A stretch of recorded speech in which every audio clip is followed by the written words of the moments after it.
Hello, in this section of the tutorial we're going to work our way up to dealing with learning how to use equations when they're in polar coordinates with the calculator.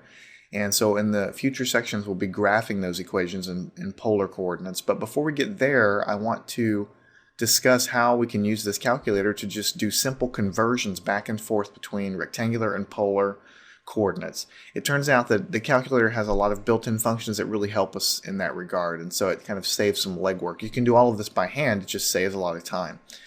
So first thing you need to do is just see where you're at. Go in the mode menu and just look and see that right now we're in radian mode, so all of the angles I put in, the calculator is going to assume that they're in radian mode, and also any angles that the calculator gives back to me are automatically going to be in radians. So let's leave it right there for right now, and everything else is fine. So we'll get out of there and we'll go off to the angle menu, which is the same menu that we were using earlier in the course.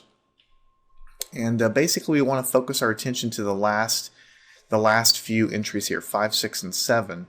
And so right here, this is telling you take a rectangular coordinates and convert it to the polar coordinates, but it's only going to give you back the polar magnitude r.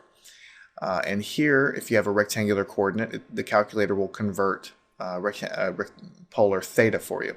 So basically, if you put an xy coordinate in, you can use these two functions and it'll spit out the polar r, which is the radius in polar coordinates, and theta, which is the angle from the x-axis. So you basically can get the coordinates back separately and do your conversion.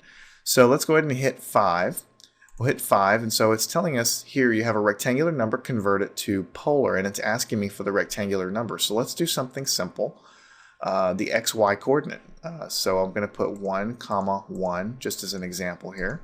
And so what it's asking me for, rectangular number of 1, 1, let's convert that to polar, but it's going to return for us r, the magnitude r, because remember in polar coordinates, it still takes two numbers, but r is the radius from the origin, and theta is the angle from the x-axis. So the calculator came back and said, look, the radius, if you go into polar coordinates, is 1.414. The reason it's 1.414 is because the calculator basically does the Pythagorean theorem on these two numbers. So square root of 1 squared plus 1 squared. So that's going to be the square root of 2.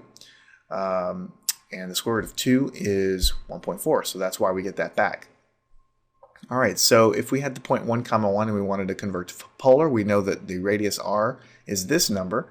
We have to go back into the math menu and use number 6 to get the other coordinate. And so we'll just put 1, 1 in there again. And the calculator is going to spit out a number, 0.785, but you have to know how to interpret that. The calculator is in a radian mode. So this is radians, 0.785 radians. And that may not make a whole lot of sense to you. What is 0.785 radians? You can try to see if the calculator can convert that for you into a pure fraction, so in a multiple of pi. So if you want to, you can just take that radian value and divide by pi, and you're going to get a number, and then go into the math menu and try to send that number into a fraction, and you're going to get 1/4. So because we divided pi out, you should need to stick a pi back in here, so pi over 4. So the angle that the calculator returned back really was pi over 4 radians, which is exactly the same thing as 0.785 radians. It's just converted to a decimal. So the short answer is, in your test, if someone asks you, convert the coordinate 1, 1 to polar form, then you would tell them the radius r is 1.4 and the angle in radians is pi over 4. Now, if you were dealing in degrees, just to show you what it would look like differently, go over to degrees, and then we're going to go ahead and get out of here. Then if you basically go into the angle menu again and do number 6 again and put in 1, 1 again, so it's going to return the angle, now it's going to return 45 degrees. And the reason is because pi over 4, which radians, which is what we got, is equal to 45 degrees. And those of you who are dealing with radians a lot know that. So the calculator is going to return back to you whatever mode you're in. So just be aware of that. If you get a weird angle back, you're not quite sure how many degrees is that. Well, it's probably because you're in radian mode. And most of the time, my opinion is you should leave the calculator in radian mode most of the time anyway, because you're going to be using it most likely more. Okay, so we'll do another quick one.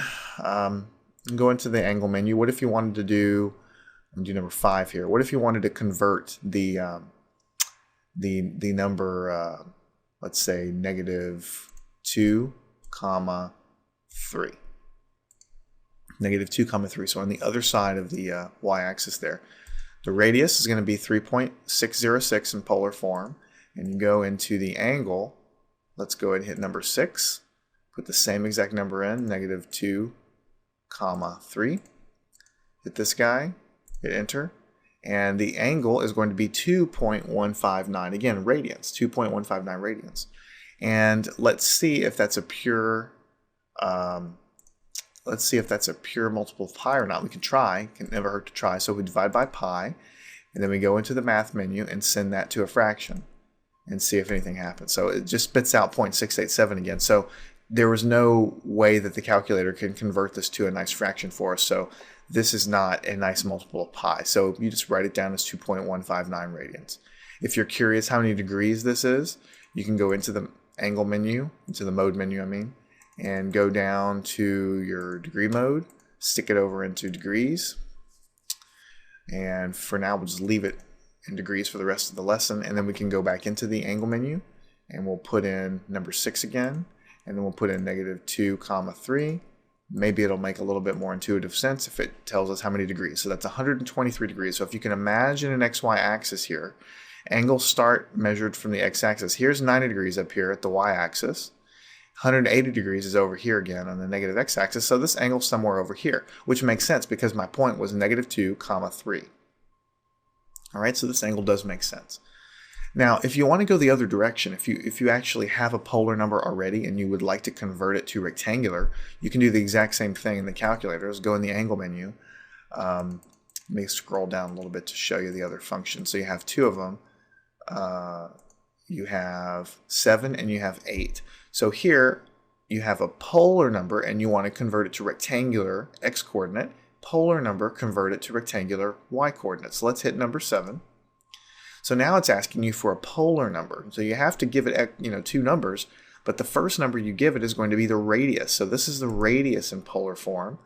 And let's say in terms of an angle, I'm going to put 90 in. Now the reason I'm putting 90 in is because the calculator is in degree mode. If the calculator were in radian mode, I would need to type in a radian measure. So let's go ahead and put this in now. Radius of 2, 90 degrees. Let's see what the x-coordinate is.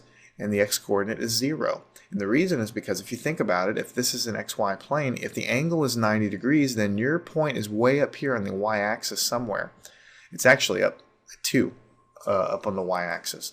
So there is no x-coordinate because for this particular point I picked, the point is actually on the y-axis. So let me go back in the angle menu, and let's do number 8, which is converting polar to rectangular y-coordinate. I'm going to put the same number in, and let's find out what the y-coordinate is. And the answer should be 2. The reason it's 2, again, is because I told you that this particular point, radius of 2, angle of 90, is on the y-axis, a distance of 2 from the origin. So the y-coordinate is 2. If you put the calculator back into radian mode, then you can do the same sort of thing. Let's go back into the angle menu, and let's do polar to rectangular x, number 7. And let's do, radius of 5, and you can put any number of radians if you want. You could put pi over 6 radians, let's say, and you'll convert that to x. So the x-coordinate would be 4.330, and then you could go back into the angle menu and hit number 8, rectangular y, radius of 5, and then you could do pi over 6 again, pi divided by 6, close parentheses. So I'm converting this polar number to rectangular form. The x-coordinate turned out to be 4.33, and the y-coordinate turned out to be 2.5. So you can get x and y back. So that's basically it. That's how you convert back and forth between polar and rectangular forms. It's, these calculations aren't that difficult to do by hand, but it's just like anything else. A few minutes here, a few minutes there can really save you on a test if you're behind. So make sure you know how to use them, because it's a very simple, bulletproof way to save a lot of time on a test.